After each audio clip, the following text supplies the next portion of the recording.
Imagine being stalked by a killer who doesn't leave a trace, yet sends taunting letters to newspapers with complex ciphers, daring police to crack them. In the late 1960s, the San Francisco Bay Area was haunted by a murderer who called himself Zodiac. 5 lives were lost, 2 barely survived, and decades later, no one knows for sure who he was. He didn't just kill, he played a terrifying game with law enforcement and the public. This is more than a cold case. This is one of America's most chilling mysteries. This is the story of the Zodiac Killer.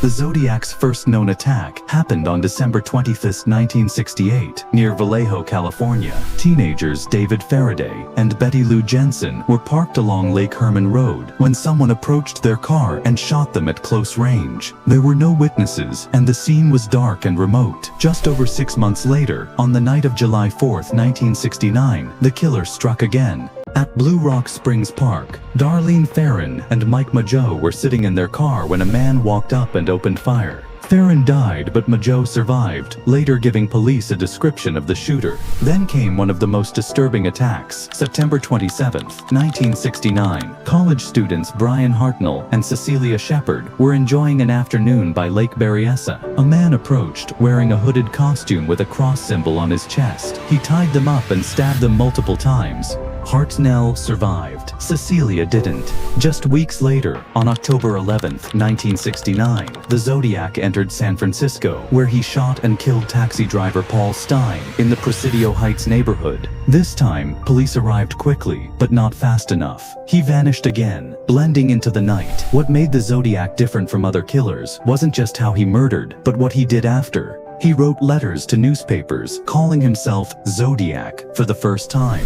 His letters were filled with odd symbols, strange threats, and cruel taunts to the police. He included details only the killer would know, proving his identity. One letter said, "I like killing people because it is so much fun." Along with these chilling words, he sent cryptograms, coded puzzles meant to reveal clues. His first cipher, known as Z408, was cracked by a schoolteacher and his wife. But what it revealed wasn't his name, just more disturbing thoughts about killing. One of his ciphers, 340 characters long, remained unsolved for over 50 years. In December 2020, a team of amateur codebreakers finally cracked it. But again, no name, no identity, just more disturbing ramblings. The Zodiac claimed he was collecting slaves for the afterlife and mocked the police for failing to catch him. 2 of his ciphers still remain unsolved to this day. As the letters and murders continued, police struggled to identify him. Over 2,500 suspects were considered. The most famous was Arthur Lee Allen, a former teacher with a troubled past. He owned a watch branded Zodiac, wrote with odd misspellings similar to the killer, and was even reported by friends. But DNA and handwriting tests never matched. He died in 1992, and to this day no charges were ever filed.